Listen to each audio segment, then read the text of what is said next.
Mm, Man, oh man, welcome to Only Football with Kyle.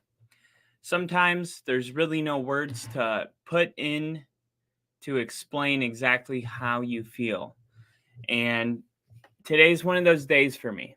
As many of you know, my family has a rich history with the Green Bay Packers, and being a Packer fan was almost a requirement growing up in Wisconsin.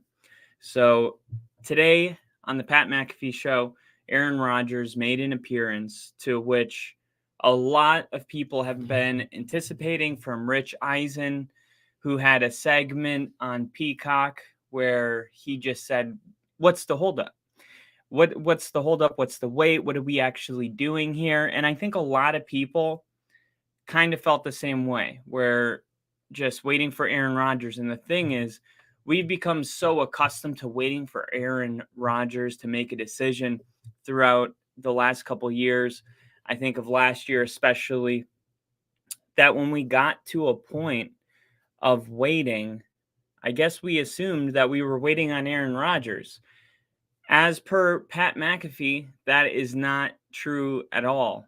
And Aaron Rodgers went on, and it just shows you sometimes how bad the media gets it wrong when they get it wrong. And you could say, hey, Rodgers had an opportunity to correct, the narrative that was being shifted. We're waiting on Rodgers. We're waiting for him to make a decision. Would he hurry up already? He's holding the Green Bay Packers in salary cap jail. We heard it all. And sometimes instead of correcting people, you make a decision to just let the story just keep on going. And that's kind of what happened here when we found out that Aaron Rodgers said he does intend to play this year and play for the New York Jets. But there is a holdup right now that involves compensation. What's going on, Bill? Good to have you in here. It's like one of my first times ever going live without a drink of some sort. Gonna have to push here, but I'll give you the air cheers. But the holdup right now, it involves compensation. Obviously, the Packers don't have much leverage. There's a young quarterback. They've already made it public that they wanted to move off Aaron Rodgers. So just to kind of sum up that whole thing, if you guys didn't get a chance to see it, so Aaron Rodgers said when he went into the darkness for his darkness retreat, he was 90% saying that he was going to retire. Only 10% of him believed that he was going to play. And after spending, 4 days in the darkness retreat, he changed his mind. He said he would devote a whole day to just kind of thinking about retirement and what life would look like after retiring. And then the next day, he would spend the whole day thinking about what it would be like playing and winning a Super Bowl and riding off onto the sunset like John Elway and Peyton Manning. And I don't know any off the top of my head right now that also did that.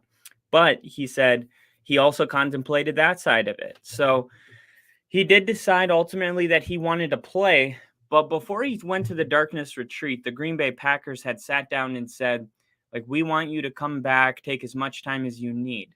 He said when he got out of the darkness retreat and he got, 1 bar of signal, a little bit of Wi-Fi, he found out really quick that the narrative has changed while he was in the retreat, and that the Packers were no longer interested in Aaron Rodgers, but they wanted to move off of Aaron Rodgers and pursue the talents of the young quarterback, Kevin Love, Jordan Love, who they drafted in the first round when they thought Rodgers was washed up, not knowing he was about to be the back-to-back NFL MVP 2 years in a row. And they want to see what they got there. And Rodgers has spoken really highly of them, and he was critical of the Green Bay Packers, saying, if they would have just sat down, with me and told me, hey, we got this young guy, like, thank you for everything that you've done. Your jersey will be retired. You're going to be a Hall of Famer. You're going to be in the Ring of Fame. You are, the greatest Packer that we've had, but we're moving on. He said he would have taken it a lot better. And if you remember, these are kind of similar conversations to the ones that we were having when Aaron was deciding if he wanted to play last year. he said the way the Packers go about business just isn't professional. The way they cut ties with, Greg Jennings, Donald Driver, Jordy Nelson, Charles Woodson, even Clay Matthews. There's just a way that they do it that Rodgers was a little critical of, saying, that gives people dignity when you're willing to sit down with them and tell them yourself, not through, second party and stuff like that. So Rodgers obviously was probably hurt. He acted like he wasn't, but let's be real. If somebody tells you to your face that they want you back, take as much time, and then you go do this, retreat for your mental health, and you come out of it seeing that the Packers moved on, it's like, man, if 18 years with an organization, he's the longest tenure Green Bay Packer of all time, and if that doesn't earn you at least the dignity to have a face to face conversation with somebody, I don't really know what does. So I understand the frustrations on that side. So the New York Jets hop on their private jet, fly out to South California. There were reports that the Jets were there. Nathaniel Hackett was a part of that group, offensive coordinator for the Packers for a long time. Last year, head coach for the Denver Broncos. The reports were that the Jets were at Aaron Rodgers' house for 12 hours. Rodgers said that wasn't true at all. He said they got there around 2 and they left at sunset, which was before daylight savings moved forward. So he said that would have been about 6 o'clock. So they were there for about 2 to 6 p.m. And yeah, that equals 4 hours, not 12. So it just shows you how these little details, it just really makes you wonder where the hell this stuff comes from. But anyway, so Rodgers sat down and apparently the meeting went really well. And by the end of the meeting, Rodgers, I don't know if it was immediately after the meeting. I would have to probably rewatch the interview, but I do know Rodgers point blank said, he kind of threw a little curveball because when the interview started, he said, I'm not here to like break any news or anything like that. But then he went on to say, I intend to play football and play football for the New York Jets. So I assume Rodgers, because of all the reports that have come out, didn't, it's kind of like if you wanted to make a big announcement, but the world, had it on your behalf. It's like maybe he just felt like the announcement didn't even need to be made. Like, of course, the world's expecting me to join with the New York Jets. And the holdup right now is my compensation. So the Jets and the Green Bay Packers are in negotiation about what Aaron Rodgers is going to be ultimately worth. And like I said, the Packers don't have much leverage here because the reason they have Jordan Love, and by the way, everybody knows that the Packers wanted to move off of Aaron Rodgers, and he costs what, $51 million a year. So I just don't even know what angle the Packers could negotiate with. But due to the fact that it's taken this long, I assume there is some back and forth going on. And I just think for a lot of people, today was a really, really sad day. And I know even people that, like Rick is a huge Bears fan. And I know, on one side, it's like Rodgers is out of the division, like it's an amazing day. But then there's always another side to it. Like as much as I love Green Bay, one of the things when I was watching a tribute to Aaron Rodgers was thinking, man, the Bears Packers rivalry, it was, I'm not saying it's going to get worse, and I'm not saying those type of rivalries don't really come down to a player, but my whole life it did. It was Brett Favre and Aaron Rodgers. That is my entire life of the rivalry, which means, and let's be real, Brett Favre retired in 2007 after losing to Bills New York Giants in the NFC Championship game before beating the Patriots for the first time in 2008. So let's see, 6 plus 8, 14. So basically when I was 14 years old, Aaron Rodgers took over. Okay. And wow. So I'm 28 years old. So for exactly half my life, it was Brett Favre. In the second half of my life, it's been Aaron Rodgers. So, and also from 14 till now is really my football years. I mean, you could hardly even credit being an infant. So to me, this kind of feels like my whole entire life has been Aaron Rodgers playing the Chicago Bears, and that has been uh, what's made the rivalry so great over the time is great quarterback play, and you could say that about any division. I mean, anytime there's a really good quarterback, the rivalry is great. I mean, think of the way Broncos feel about Patrick Mahomes, or ask the Jets, Dolphins, or Bills how they felt about New England when Tom Brady was there. So it is hard. It is hard. And if you're a Packers fan, I feel like I have to state the obvious. It is very sad. It is kind of like, probably in a way, it probably feels good. And Bill said, LOL, I'm just about twice your age. We're all going to get there. We're all going to get there.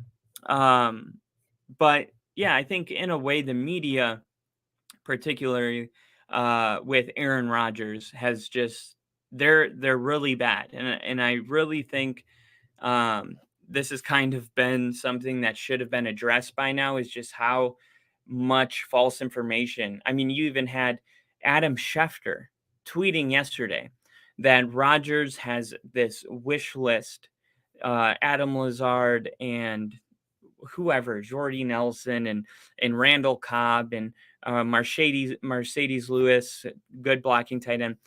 And Rodgers literally tweeted Schefter back and said, like, lose my number. Or no, he texted Adam Schefter and said, lose my number. And Adam Schefter pretty much dunked on himself by retweeting that.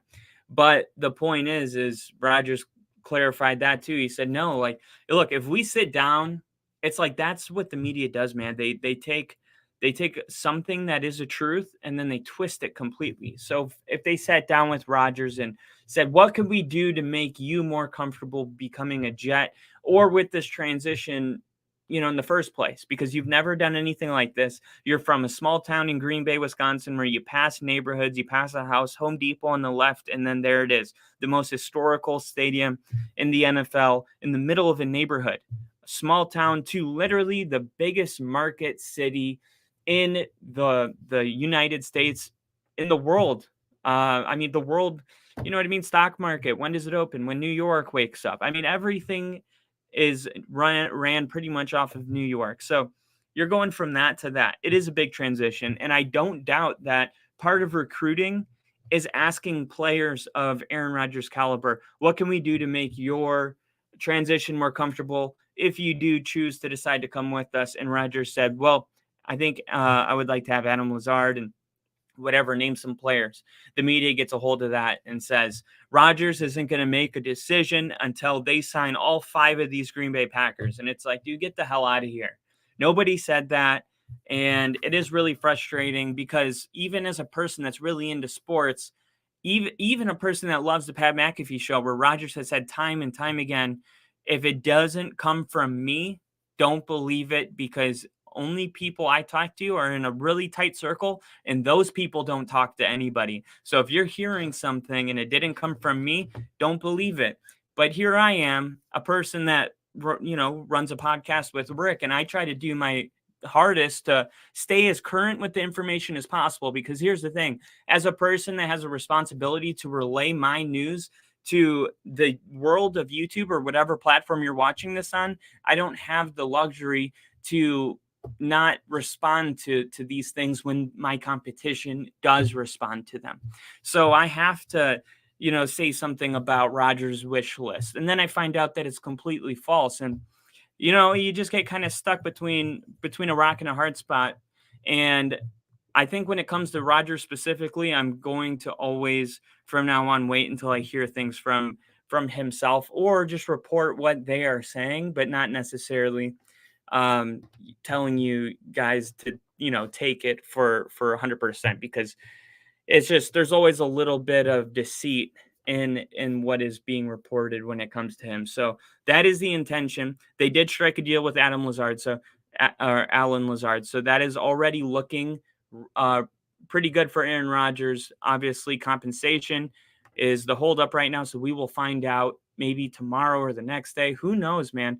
But I expect something to happen pretty soon. And Rodgers pretty much said there would be no case scenario where if the Jets don't reach a compensation, that Rodgers would be willing to go back to Green Bay and play.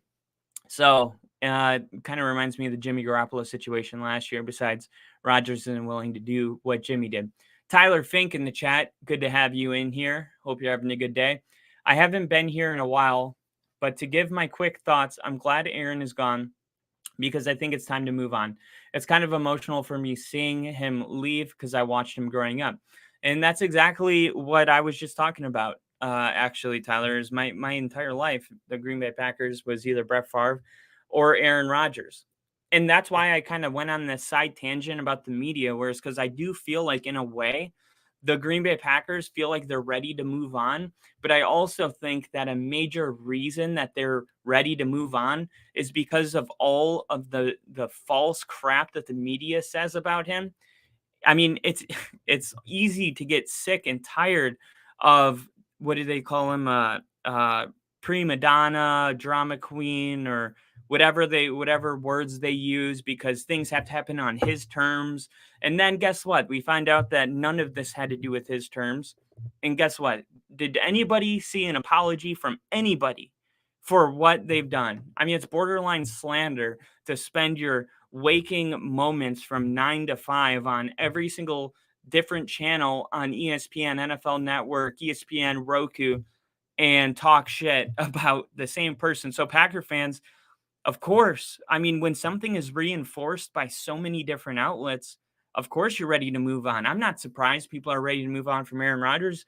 It's like, hey man, whether he's a good guy, a bad guy, they are talking about him way too much, and it's none of it is good, and it's all just negative. Yeah, I'm ready to move on. I'm ready to move on to a guy like Jordan Love that nobody's going to care about. Nobody's going to be breathing down his neck. No one's going to care if he goes on a darkness retreat. Probably wouldn't even get reported. I understand that Packer fans have been dealing with Aaron Rodgers and what Aaron Rodgers kind of comes with for 18 years, and that can take a toll on people, especially with the way he specifically covered. But I do think even in the transition and even in the breakup, I do encourage everybody to take a step back and reflect and reflect on what Aaron Rodgers meant to the city. Reflect on the 4th and 20 in the Arizona Cardinals game that it was 13-20 and Rodgers ended up throwing another Hail Mary at the end of that game. 4th and 20, running around his own end zone, and somehow gets the first down and then throws another one to, I don't remember, there were so many. I think it might have been Jones. Throws another Hail Mary with 2 seconds left. Think about the Detroit game where another Hail Mary, I believe in a Giants playoff game to end the half, there was a Hail Mary that was completed to Randall Cobb. Think about the 2010 Super Bowl champion, the belt, who would eventually win the Super Bowl that year. Think about him when he was drafted. Think about all of the good times, because as a person that knows what it's like to have years where November comes and there's literally no reason to watch your team besides the fact that you love them. But when it comes to Super Bowls, like there's not a chance in hell your team's getting in. You're gonna miss that if the Jordan Love thing doesn't pan out. And I really hope it does. But it's worth mentioning that it's easy to take something for granted when it's so close to you. The more used to you get to something great like having Aaron Rodgers. If Jordan Love doesn't pan out, it's going to be a rough season. It really is. And Tyler says, in the end, Aaron meant a lot to this franchise, but I wish Rick was here because Packers will still always own the Bears franchise. I don't care about the moves they made. We still own them. And Bill says, I don't have to worry about it. He's going to my team's little brother. We even play in the same stadium. I'm actually looking forward to the Jets possibly being relevant again. I'm looking ahead. Bill, you're making it sound like he's retiring, LOL. Well, I mean, to be fair, he's getting his jersey retired with the Green Bay Packers. He's going into the Ring of Fame. He'll never play another snap for the Green Bay Packers. And I don't believe he has the same amount of playing left than Bill, rewind the tape to when Brett Favre retired. Like, the Green Bay Packers aren't just a normal franchise. It's just not. Like, it's there's a lot of history in that building, and even if you rewind the tape to Brett Favre leaving to go play for the Jets, there were grown men and women sobbing when Brett Favre made that announcement. I mean, the Green Bay Packers, their family with their players, it's a small town. You can bump into Aaron Rodgers at a Piggly Wiggly. It is really, really, really small town stuff over there. So when people leave, you got people that, I understand, and there's fanatics in general, but just the way the Green Bay Packers are, when you are a Green Bay Packer, you're always a Green Bay Packer. Like, if you get traded to another team, like, you are still always going to be a Green Bay Packer. Like, guys like AJ Hawk and Clay Matthews, even though they tried other teams, like, they're always going to be a Green Bay Packer, and it's one of those places. Yeah, I personally think is even Tom Grassi made a tribute today to Aaron Rodgers. It was called Tribute to Aaron Rodgers. Thanks, Aaron, and stuff like that. So, this is kind of just the way it is going down right now for Packers fans. I think it's a lot more than probably other teams could even have it, maybe an understanding for. He said, this may not be a hot take, but I do believe Rodgers will still retire as a Packer. I think when he's done playing, he's going to sign a one-day contract with the Packers and then retire. I totally do. But you aren't a Packers guy, so I guess I don't get the attachment in here. Tyler, oh yeah, he's going to get the carpet when he retires. Bill probably doesn't realize this about me, is that I actually love the Packers. I was born in Wisconsin. All of my family members are huge Packer fans. My first NFL game ever was at Lambeau Field. I was at Brett Favre's last game as a Green Bay Packer. My favorite birthday present I ever got was a Green Bay Packers uniform that was with a helmet and everything when I was 5. It was my golden birthday. It's when you turn the age that the date is, so August 5th. So when I turned 5, it was my golden birthday. I got a Packers uniform. And the only reason I ever became a Bronco fan was because when I played football at recess, it was me and my best friend Alex versus Brandon and Wesley. This was first grade. So, of course, Wisconsin, we both were like, I'm the Packers. And then Brandon and Wesley were like, we're the Packers. We flipped a coin, we lost. So me and Alex had to go pick another team. We went to the library. We took all 32 teams out, or 31 teams at the time, I think. I don't remember. No, yeah, maybe it was the Houston Oilers still. And we laid them all out. And it was between the Patriots and the Broncos. And we both picked the Broncos. We asked for Brian Greasy jerseys. That number 14 Broncos jersey was really a start of something great. We both wore them all the time. And when I went to my first Broncos game when I was 18, I called Alex. I hadn't talked to him in about like 12 years. And I asked him if he was still a Broncos fan, and he said, yeah. And I was like, no, like, weirdly a Broncos fan, like, you've never missed a game? And he's like, yeah. And I was like, dude, I don't know what happened when we opened that book, but something magical happened. So yeah, that's kind of like the backstory. Like, had I never, opened that book, and I don't regret it, because I don't apologize for being a fanatic to the Denver Broncos. That is always going to be, I'm going to bleed orange and blue. But if you look past the layers, Green Bay will always remind me of home. And, and I guess I never really shared that part of the story with you, and my family, season ticket holders. So Tyler said, just like Brady has Bill. And also, I'll say this, Tyler, I think Aaron Rodgers made it pretty clear that he will come back and sign the one-day contract with the Green Bay Packers. He said, "Once a Packer, always a Packer." He said he'll always have love for Green Bay and in the city. So yeah, I totally think he would sign a 1-day contract. Bill said, "We had Eli for 16 seasons and he went out with a celebration, not a funeral." But thinking about how the Giants handled Eli leaving, just shows how badly the Packers handled this situation. So I'm trying to think, thinking about how the Giants handled Eli leaving. Well, I mean, Eli was never as talented as Aaron Rodgers. Um, Eli Manning, how many MVPs has he won? It had some solid teams who won Super Bowls, but did Eli Manning ever win an MVP? He won NFL MVP when he won 2 Super Bowl MVPs, but never a league MVP. I mean, I don't think when Eli Manning retired, I think people saw Daniel Jones, and I think people thought immediately that Daniel Jones could do what Eli Manning was doing. I didn't feel like there was people that felt like, oh my God, there's this huge margin between Daniel Jones and Eli Manning.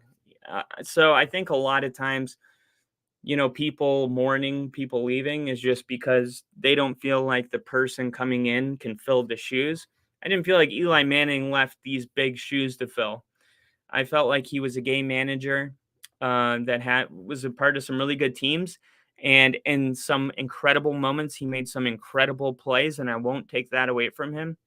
But he's not, to me, a part of the elites. Like he's not. When I think of Tom Brady and even Patrick Mahomes, um, Aaron Rodgers, John Elway, Dan Marino, I'm not throwing Eli Manning in that conversation. Just length of stay. But I do think that's kind of what makes people super attached. Even having that. Here's a good example to contrast. Having Peyton Manning for over only 4 years in Denver. When he retired, it was devastating. One, because we were good for all 4 years, including just coming off a Super Bowl. But here's the thing: he was playing so bad in his last year that it didn't really, feel the same. It was like, man, we're really about to have to figure this out again. And I feel like that's normally what people do. But if Manning would have still had like some years left in him, like think about how Indy felt when Peyton Manning came to Denver. Like they were really sad and stuff like that. But then again, they had Andrew Luck. So I mean, when you have somebody like Andrew Luck stepping in, it kind of, makes it a little bit easier to go through that kind of a thing. And I don't know yet if the Packers feel the way the Colts felt about Andrew Luck, if the Packers fans feel that way about Jordan Love. I really don't. And that may be why I wouldn't even compare kind of the situations, because it is clear that Rodgers still has football left in him, and he's going to go to a team, and that team is probably going to be better than the Packers are going to be this year. And I think that's kind of what a lot of it kind of boils down to. Giants had a plan and celebrated.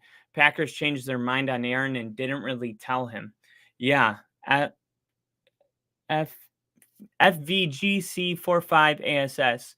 Oh, that I don't know how to pronounce that one, but he said, "Am I right or am I right? Imagine telling your boss you're going to look yourself in a dark closet and let them know if you're going to work for them when you come out. And 5 days later, LOL, Jesus Christ, what a circus. Packers want him gone." I really don't see it that way, to be completely honest. I also personally, I wouldn't diminish the way that people choose to meditate. And I do think that gearing up for another season is something that is, um, you have a responsibility to the other guys on the team, the other 52 players, to be 100% dedicated. Now, how you come to that conclusion is your responsibility, and everybody may do it in a different way. I kind of think your comment is almost an alignment with making fun of somebody for going to church to make the decision. I don't think there's a place for it, especially not on this platform. But I would not, out of all things to make fun of, That is not something I would make fun of. And if anybody is to blame for the way that whole thing went, I would blame the Packers owner for not being honest from the get-go. Because if he would have just sat down and been honest from the beginning, I think things would have went a lot smoother. But I'm not attached like you are, so I'll go with what you say. I'll be happy to see him play in my stadium. Yeah, and do you live near the stadium, Bill? I don't know if I've ever asked you if you were living near the stadium. All right, so as Bill says, whether he lives near the stadium or not, we'll go through some of these. So Buffalo has signed Kyle Allen. Kyle Allen is a ex-Bronco, believe it or not. Mike White agreed to a 2-year deal with the Miami Dolphins, as you guys know. James Robinson signed a 2-year deal worth up to $8 million. He was on the Jaguars last year. Then he got traded over to the Jets. And then the Jets moving off him makes sense, probably to make some cap room for some of the other players. Juju Smith-Schuster signed a 3-year, $25.5 million deal. And that one is worth $33 million for the Patriots. And here we are, Allen Lazard and the Jets, 4-year, $44 million contract. So there you go. There's the first one. We have already covered Lamar Jackson with the non-exclusive tag. Orlando Brown has signed or finalizing signing with the Bengals. So the Bengals getting the best offensive lineman in the free agency period this year with a 4-year, $64 million contract, which will include a $31 million signing bonus. That is huge for the Bengals. I mean, gosh, I can't believe. I mean, the Kansas City didn't want to pay him, and the Bengals said we will. So I think it's a good deal for Orlando Brown. He's just going from a contender to another contender. So good on him for doing that. And let's see, Case Keenum signed a 2-year deal worth $6 million with the Texans. And Bill said, I'm in SoCal by LAX. Oh, I didn't know that, Bill. You can take the boy out of New Jersey, but you can't take the New Jersey out of the boy. Been in California for 38 years. I did not know that. That is freaking crazy. So we've been in the same time zone this whole time. I don't know why I always thought you were in the East Coast, probably because of the Giants. Yeah, that's pretty dope. So those were some of the big ones that have happened. And obviously, I don't know if you guys saw this one, but Jalen Carter, who is projected to be one of the top picks coming out of the draft this year, had a not so great day. He weighed in at 323 pounds, so he was 9 pounds heavier than he was at the scouting combine. And he did not participate in any athletic testing. He only partaked in positional drills.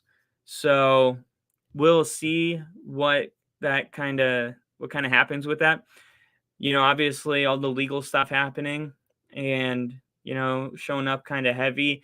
Maybe he just hasn't been able to kind of, with all the stress going on in his personal life, you know, get it going. And I'm sure a team like the Bears that moved down might get lucky if a guy like Jalen Carter slips. So that'll be TBD.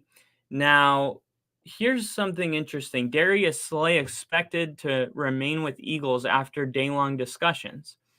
So Darius Slay went on Twitter and posted, "Back like I never left, run it back." So Darius Slay was one of the best cornerbacks in the league last year. And when we woke up this morning, there were teams having the conversation around the league on potentially making a move for him. So Darius Slay, though, not going to be available. So probably around tomorrow, I would assume some kind of deal would be resolved. So the two parties had to find The two parties had to find likely revolved around $26.1 million. So he was making $10 million last year. So it'd be $16 million more. And Philly has already lost a lot of people. They lost Javon Hargrave, Marcus Epps, TJ Edwards, Kazir White to free agency. So they were able to re-sign James Bradbury on Tuesday. So now being able to hold on to Darius Slay, starting to feel kind of important. You don't want to let too much talent walk if you're as close as I think they are to winning a Super Bowl. Because I've already think they've lost a good amount, but obviously Jason Kelce coming back will be a cool thing. So one big, huge thing. And Bill said, if you and Rick ever come by LAX, I'll take you out for pizza and beer. There's a great place 15 minutes from LAX. I'll take you up on that. I absolutely will. I've been through a couple times. One of my favorite spots is what's it called? It's a fast food joint.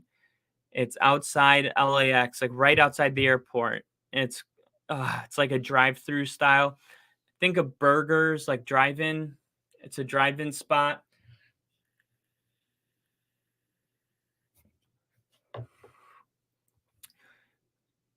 Oh, damn, I'm drawing a blank right now. It's let me see. Popular burger joint outside LAX. In-N-Out Burger. Thank you. Gosh, I was literally losing my mind over here. Okay. In-N-Out Burger, amazing. Love In-N-Out Burger. I've sat down in my car out there and watched the planes take off and stuff my face over there. And next time I come back, I'll definitely hit you up. Thanks for the offer. All right, so here's a big one, all right? We're talking about end of eras today. So we talked about Aaron Rodgers leaving. Well, let's talk about the Cowboys. Definitely not as long of an era. I believe it was 6 years, if I had to take a guess, about 6 years long. But the Ezekiel Elliott era is over in Dallas, and Jerry Jones wrote a long statement that basically said that, this is one of the hard parts of being a GM is that you get so attached to players, but you always have to do what's in the best interest for the team. So they had to make a decision. And I thought that for whatever reason earlier when they had an opportunity to move off Zeke, and then they, I think, tagged Tony Pollard, I thought they were going to run it back one more year with both of them.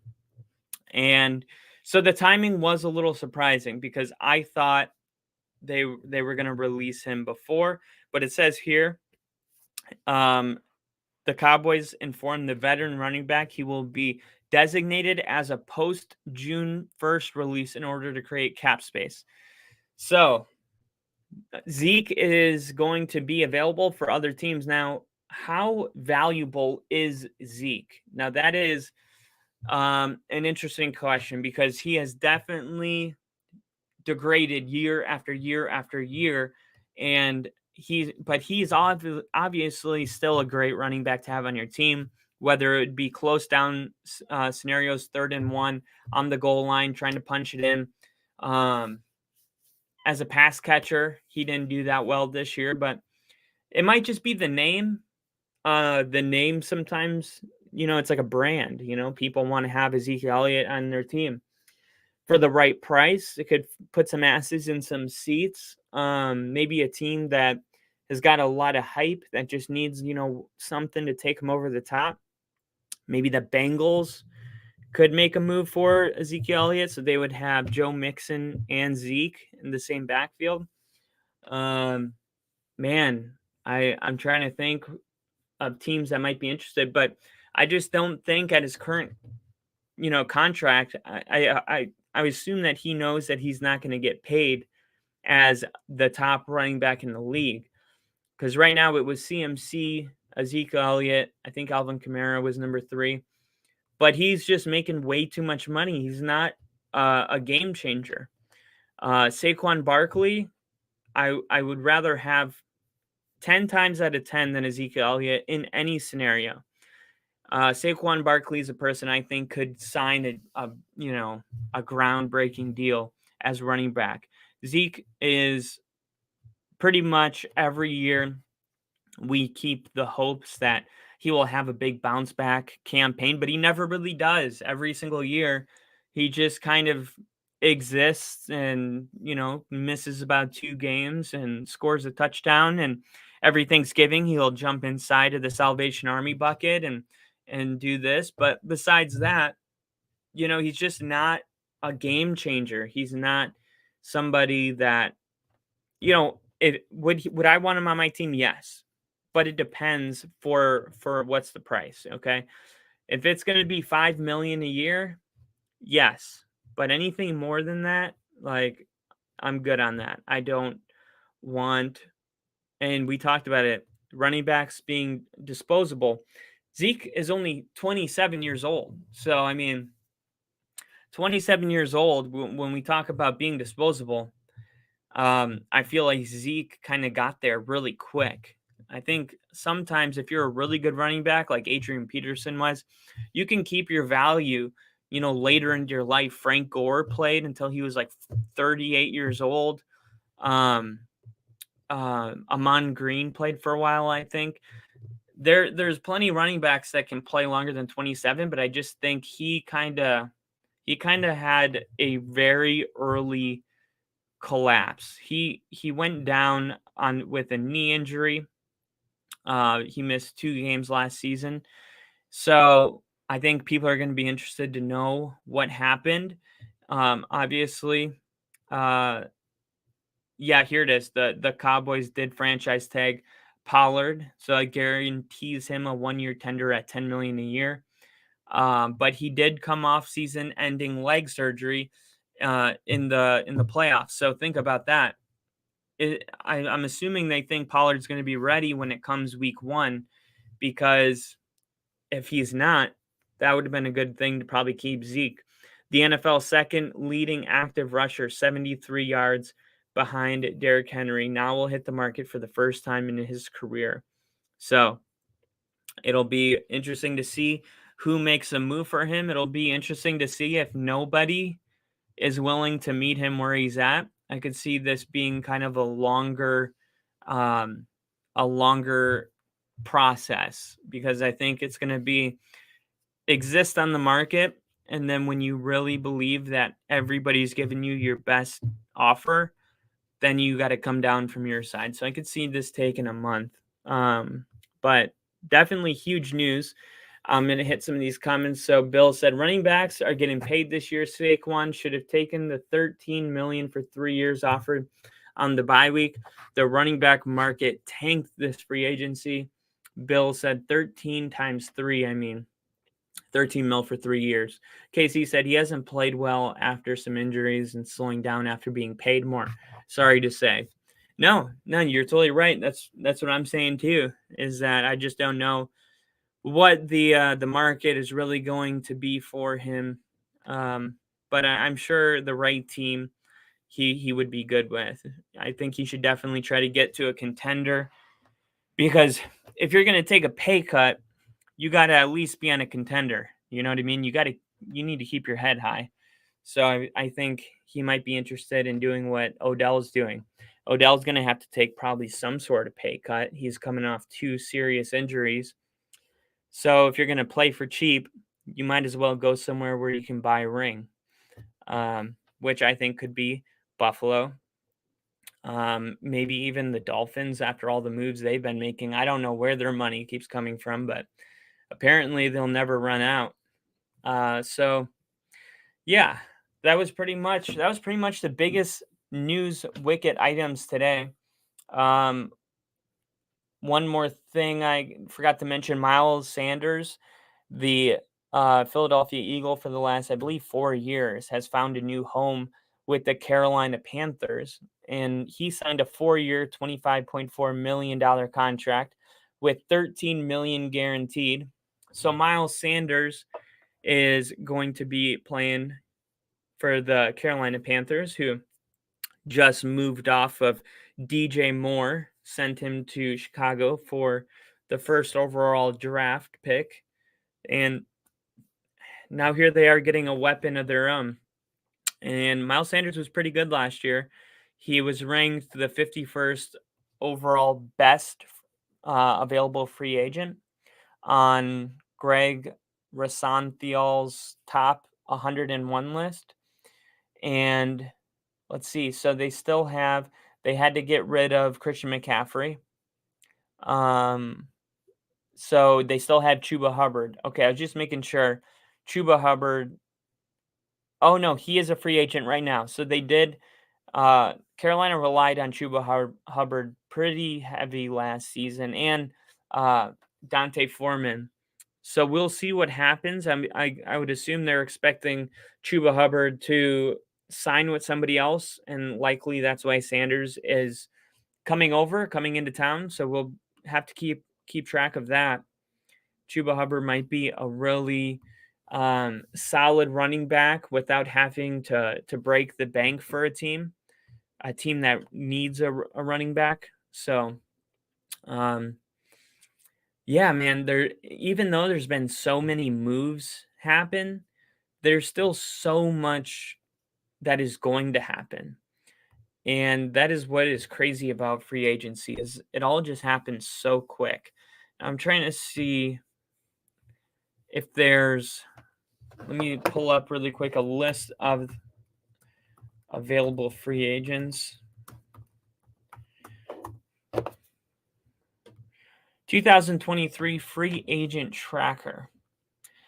Bill said OBJ was on Rodgers' wish list for the Jets. That's true. We'll see about that. I don't think they need too many receivers though, because they do have Garrett Wilson, rookie of the year. Bill said, as your local Giants reporter, fans think Joe Schoen is crushing it, and Bobby Okereke. I think I said that right. You sent me the thing. I think it was Okereke at linebacker and Darren Waller at tight end. We aren't used to good management, and it's freaking us out. Yeah, I think a lot of the Jets and the Giants, I think, have been making pretty good moves as of late. I thought the Jets had the best draft in the NFL last year, and I think the Giants hiring Dabble was a really, really good move. So, I mean, I think there might be a shift happening where the Jets and the Giants, I don't want to say the Giants have been like a laughing stock by any means, but it almost seems like even the years the Giants won the Super Bowl, they weren't taken very seriously. That may have been part of the reason they won. Maybe with the exception of like Michael Strahan and in that defense, I'm sure that there were at that point in the year there were people that took them seriously. But just like as a person that was a young kid that was really far away from being a New York Giants fan, it always felt like the Giants really, like, how did they win the Super Bowl? How were they the ones that beat Tom Brady and the Patriots when they were whatever they were 18-0? You know, I never really thought of the Giants as that exactly like you wrote right there. I never thought of them as like that team.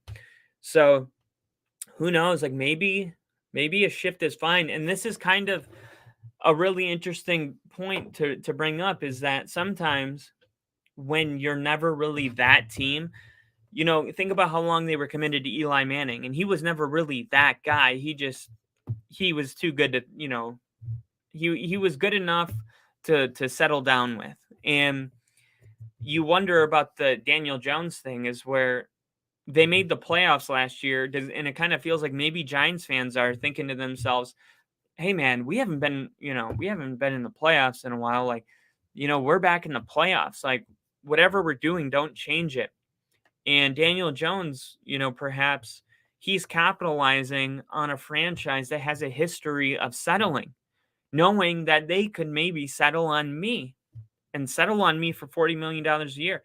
And that is something that's interesting. Like if you come from an organization that historically has, that guy at quarterback, just a freak of nature, then they know, like fans know when they don't have that guy. But if your whole entire life you've never really had that guy and you know what it's like to win Super Bowls without him, you may not need to ever get that guy.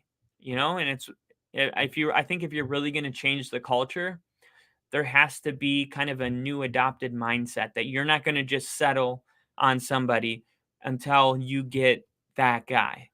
I know I said that guy a lot, but I hope that made sense. Well, you did have Lawrence Taylor. Yeah, but just specifically about Eli Manning. Um, yeah, and Lawrence Taylor obviously was the real deal, probably the best defensive player of all time. But um, yeah, I wonder if the Giants are settling with Daniel Jones. I wonder if it just feels like it's good enough, or if they really feel like Daniel Jones could get to the point where he's one of the best quarterbacks in the league. And yeah, and and Bill saying LT was really the only that guy we ever had.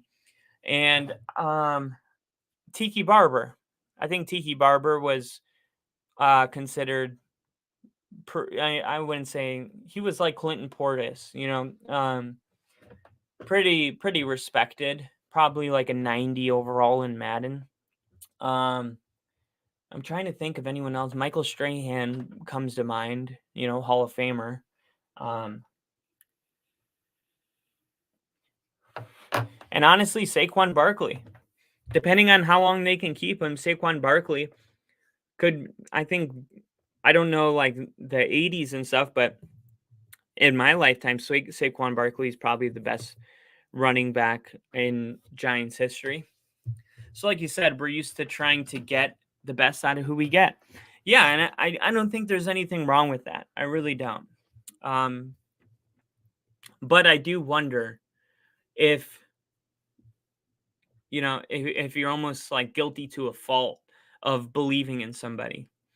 Like I was rewatching Breaking Bad, and you know Walter really believes in Jesse. I mean, he really does. And you wonder, like, man, I wonder how much of the problems could have been avoided if Walter from the beginning would have went and linked up with a professional cook, somebody that was top of the line, super professional. I wonder if things would have been better, but Walter believed in Jesse and kind of took on some type of father role in the very beginning, and then things, got really weird and Walter started having problems of his own. But I do think you can do the right thing to a fault. You can believe in somebody to a fault. And Daniel Jones, we're not going to know if the Giants are believing at to a fault for I think a couple years. But by the end of this year, I would say this is kind of, it's weird to say. It feels like a prove it year because they held him throwing the ball till the end of the season. They were just, don't throw picks. Okay, and then the leash got a little longer. So now you got to start the year week 1 letting Daniel Jones be Daniel Jones so you can really see what you have there. My only criticism is that now you have to go through that process paying him. Usually you're supposed to go through that process before you pay a person. And then Bill said, true on Saquon. Sorry to turn this into the Giants, guys. No worries, man. I love the back and forth with you guys. Honestly, I will go back and forth with anybody on anybody's team because as a fan, I remember just always turning on SportsCenter, waiting for them to talk about the Broncos. Just say something, any segment. If we won a big game, I would turn it on the next morning, waiting for. So yeah, I think everybody deserves to hear special segments on their team, especially if you're tuning in live with us. That is the advantage of being here live, is that we will be. Hold on, Bears are signing PJ Walker as of 2 hours ago. Look at that.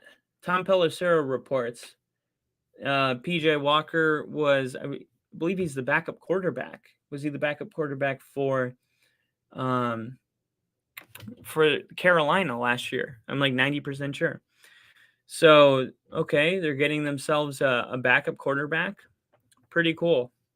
And the Vikings also re-signed Alexander Madison. And if you play fantasy football, you know exactly who Alexander Madison is because Dalvin Cook goes down, which he does a lot. Dalvin Cook, Florida State guy, played on grass, goes to the Vikings, turf, not a turf guy. A lot of knee injuries and stuff like that. So Alexander Madison has been the replacement for Dalvin Cook, and he pretty much killed it every time he came in. I mean, you could set it and forget it when it came to Alexander Madison. So 2-year deal worth $7 million for the Vikings. Honestly, a steal. A steal. 7 mil for him. I think he could be a legit number one running back. I think the Vikings have a pretty good two-head monster over there with Dalvin Cook and Alexander Madison. And yeah, so those are pretty much the big wicket items for today. Now, one more thing that I didn't mention. Jamal Williams is signing with the New Orleans Saints. So the Saints get the NFL leading rusher of the NFL last year. I believe he had 17 rushing touchdowns with Detroit. And you kind of knew that the Saints, or not the Saints, that the Lions were going to have to move off of him because between him and DeAndre Swift, sometimes you just got two guys that are worth too much money to have them both on the same team. Jamal Williams was never going to be the Alexander Madison to Dalvin Cook, not when he led the NFL the way he did. So good job on Jamal Williams also noticing when he was at peak value and going and getting a 3-year deal done. Trying to see how much the deal's worth. It doesn't really say here. But what we do know is that the Saints are making some big moves. Started with Derek Carr, who had his official press conference today. If you didn't check that out, that is available on YouTube. And safety Jawan Thornhill agrees to terms with the Browns on a 3-year deal worth $21 million. That is the Kansas City Chiefs safety. So, man, I mean, there's just been a lot of stuff happen today. And one more thing, if you didn't think that the Eagles were in a window, look at this signing. You see this sometimes with veterans. Fletcher Cox re-signs with the Eagles on a 1-year deal. 1-year deal. So that is a dude saying, let's run it back because we can get, probably got his boys messaging him like, dude, if you come back, we can run this thing back. We can win the Super Bowl. So as many defensive players as Philly has lost, we talked about the news of keeping Darius Slay. It seemed like he was going to leave, and then they talked all day and came to an understanding. They're keeping Fletcher Cox. They're keeping, I think, enough pieces to make it back to the Super Bowl because, A, Jalen Hurts is still going to be the quarterback of their team, and he's kind of, in my opinion, he's a top 5 quarterback right now. B, the NFC just got a lot weaker with Aaron Rodgers going to the AFC. Like most of the elite quarterbacks are in the AFC. Mahomes, Josh Allen, Joe Burrow. I mean, just go down the list. It's ridiculous. I mean, geez, I'm trying to think of the best NFC. I mean, obviously Brock Purdy's pretty good. Geno Smith, Kyler Murray's whatever right now specifically. Matthew Stafford's good if he can stay healthy. And then Kirk Cousins, Jordan Love, Justin Fields, promising young man. And then Detroit, Jared Goff. Jared Goff's kind of turned into the best quarterback in that division right now as far as just being a passer of the football. And then you got the Saints, Derek Carr, the Falcons, who knows? Tampa, who knows? Carolina, drafting a quarterback. That is a really terrible quarterback division right now. And then what division am I missing? Oh, yeah. So Dallas and Philly, the Commanders, and the Giants. So, yeah. I mean, I just went through every NFC team, and it's not great. It's not great. So we'll see. I mean, we'll see. I feel like the NFC right now is up to grabs. So I think Jalen Hurts is the best quarterback in the NFC right now. Change my mind. So let me hit some of these comments really quick. Thank you guys, by the way, for tuning in to this Only Football with Kyle special. Just a reminder, tomorrow we do have our trivia. We're going to be covering questions specifically from the year. Like in week 2, this running back had 4 touchdowns against blank. ABCD. We keep track of the score, and we give you a gift if you win. All right. So Bill said, so like you said, we're used to getting the best of who we got. True on Saquon. Oh, okay, I read that one. So he said, correct. It is a prove-it contract as we have an out in year 2 or 2 years. Okay. You ain't lying. The AFC has all the QBs. Yeah, so I think it's a good thing for the NFC. And it's also a kind of a shitty thing for the AFC because, I mean, but look, if you're gonna have goals to win the Super Bowl, you have to be comfortable with. I mean, coming from a person that's been in the division with Patrick Mahomes for the last 5 years or 6 years, whatever it's been, you have to learn to just embrace those tough matchups because honestly, if you can't beat them, then you're not going to win the big game. And there's no fun in, accidentally ending up in a big game. And I used to think that way. I'd be like, wow, we had a really easy schedule, so we got a first seed. So if we can just win one game, and then usually the first seed will play the worst remaining seed, right? That's how it works. So then you go in the division round, you beat some team that like Tampa last year that's not really supposed to be there, and then you get to the AFC Championship game and you're like, if we can just win one more easy game, we're at the Super Bowl. And I've kind of changed my mind. It's like I want to play the hard teams so that I don't get my hopes up. Like I don't want to accidentally stumble myself into a Super Bowl. I want to be there and know that my team is capable of winning. So that's going to be the AFC this year. I think every single team is going to have to be comfortable with going up against each other because there's going to be a lot of primetime matchups and a lot of good football. So we will see how that whole thing unfolds. I still think Joe Burrow is probably the second best quarterback in the AFC behind Patrick Mahomes, and then probably Josh Allen right after him. And now Aaron Rodgers is looking like he's going to be in that conversation too. It's so weird. Gosh, it's so weird. It doesn't feel right. It doesn't seem normal. And for some reason, the Jets, I don't know why, but I've always known they were in the AFC. But now that Aaron Rodgers plays for the Jets feel like an NFC team. I know that makes no sense, but I just had to be honest with somebody about that because I keep telling myself, no, the Jets are in the AFC, but Rodgers in the Jets uniform feels like an NFC. I'm just not used to it. I guess it took me a while to get used to Brady being in the AFC, so it's just going to take a little bit of time, I suppose. But yeah, there's been a lot of movement going on around the league today. We are tracking all of it as best as we can. It seems like we can't even take a bathroom break without a person re-signing with another team, but that's why we love doing this. This is the best time of the year. This is Christmas for me and Rick, and it's also a sad time of the year. Sad to be a Cowboys fan today. You lost Zeke. Sad to be a Packers fan. Maybe happy to be a Packers fan. Whatever you are, you're definitely emotional one way or another. A lot of emotions in the middle of March. We are 1 month and 5 days away from the draft. And then once we get out to the draft, then we get to sign the rookies. And we start off-season training camp. And then we roll right into preseason and then week 1. And we're about to just be right back into the thick of things. So I hope you guys enjoyed off-season because I don't know if I'm just saying this because I want it to be over, but I feel like we're over the hump already.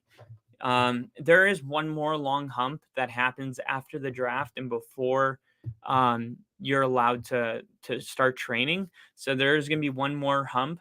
So absorb it, you know what I mean? Enjoy it while we have news. We may have to make some really fun segments during those couple of weeks, but for right now, we don't even have enough microphones to report everything that's going on around the league. So if you guys want any kind of short or segment on your specific team, go ahead and let us know in the comments. And also, if you want to represent your favorite team, we are doing interview 32. Me and Rick are interviewing whatever team you're a fan of. You have to be diehard, though. We want to interview very passionate fans that know a lot about their team. Like, even as much as I love the Packers, I wouldn't interview as a Packers fan. I would interview as a Broncos fan. If you know, you know, and we are looking for you. So if you are interested in doing something like that, go ahead and put it in the comments, or you can send me and Rick a message on Twitter, because at the top right here, you see, and now Rick, that is my partner in crime, my everything, Rick, and that is his Twitter handle. And then to I don't know how you see it. To me, I see it on the right. FTBLONLYPODCAST. That is my Twitter handle. Go ahead and follow me to keep up with everything we're going. Maybe some schedule changes, stuff like that. We'll keep you in the loop with everything. We also want to personally invite you guys to check out all the other channels. I was just watching the main event tonight. It's a really, really great show. And let me pull them up right here so I don't miss any of them. I know we got 3 Up, 3 Down. We got Big League Chicago. We have, I'm trying to remember, Slot Shot. Let me just get to the playlist here so I don't. JCA Sports, EAFP, Sports Strip Live, 3 Up, 3 Down. And of course, on Mondays and Thursdays, only football with Kyle and Rick. And then on Wednesday nights, we do only football with Kyle. If that is satisfying enough, then that will be the end of this specific episode. I'm going to hit some of these comments, so don't want to leave without addressing these. Bill said, Chris, know everything about the Giants. Okay, thanks for the tag, Bill. I'll get in touch with Chris and see. He has a YouTube channel too. That's a bonus. If you guys know somebody that you're a huge fan of, go ahead and just let us know. Maybe tag them in the video, just like Bill did it right here, so that we can get in contact with them. I think it would be good for our channel and their channel, so we could do some kind of collab. Bill, you're way ahead of the curve, my friend. Thank you guys for listening. And if you have any recommendations or anything on future videos, always feel free to share your ideas in the comments. And we will see you tomorrow with my friend, my everything, Rick. See you guys.